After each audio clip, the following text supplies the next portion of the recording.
Kritikal ang isang lalaki matapos saksakin sa dibdib ng isang babae na nakiupo sa tabi niya sa isang tindahan sa Antipolo City. Arestado ang suspect pero itinanggi niya ang pananaksak. May unang balita si EJ Gomez. Pagmasdan ng lalaking yan na umupo sa harap ng isang tindahan sa Barangay San Isidro sa Antipolo City pasado tanghali noong Martes. Maya-maya, isang babaeng may dalang bag ang lumapit at umupo sa tabi ng lalaki. Hindi nahagip sa CCTV pero ang babae kumuha na pala ng kutsilyo sa kanyang bag at biglang sinaksak ang lalaki. Napatayo pa ang lalaki habang tumakbo naman ang babaeng nanaksak. Nakahingi ng tulong ang lalaki mula sa isang babaeng lumabas sa gate. Hinabol ng ilang residente ang sospek. Nang napadayo lang siya roon, nagpaalam pa dun sa pinsan na bantay ng tindahan na makikiupo lang.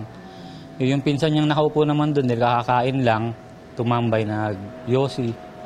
Bigla na lang pong sinaksak eh.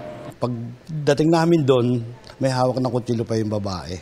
Doon na namin siya na-trap yung babae nung binitawan niya yung kutsilyo. Inaresto siya ng mga tauhan ng Barangay San Isidro. Nakuha rin ang ginamit niyang patalim na abot sa 12 pulgada ang haba. Ayon po dun sa pinsan niya, nung biktima, itinakbo po agad nila sa ospital. Kasi medyo dumudugo na at sabi niya masakit yung dibdib niya. Kasi ang tama niya po ay nasa kaliwang dibdib. Kritikal ang kondisyon ngayon ng 26 anyos na biktima ayon sa barangay. Itinanggi ng 30 anyos na sospek ang pananaksak. Hindi rin daw sa kanya ang nakumpiskang patalim.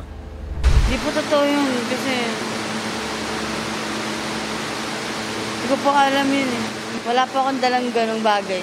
Metal na bagay, wala po akong dalang ganon. Saan po galing yung nakuha nila ng kutsilyo? Hindi ko po alam.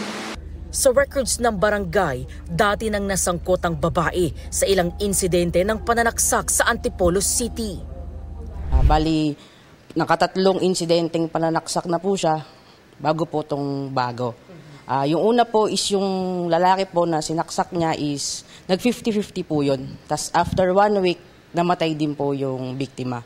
Tapos po yung pangalawa, siya rin po yung nananaksak po sa may simbahan, ng Antipolo Simbahan po.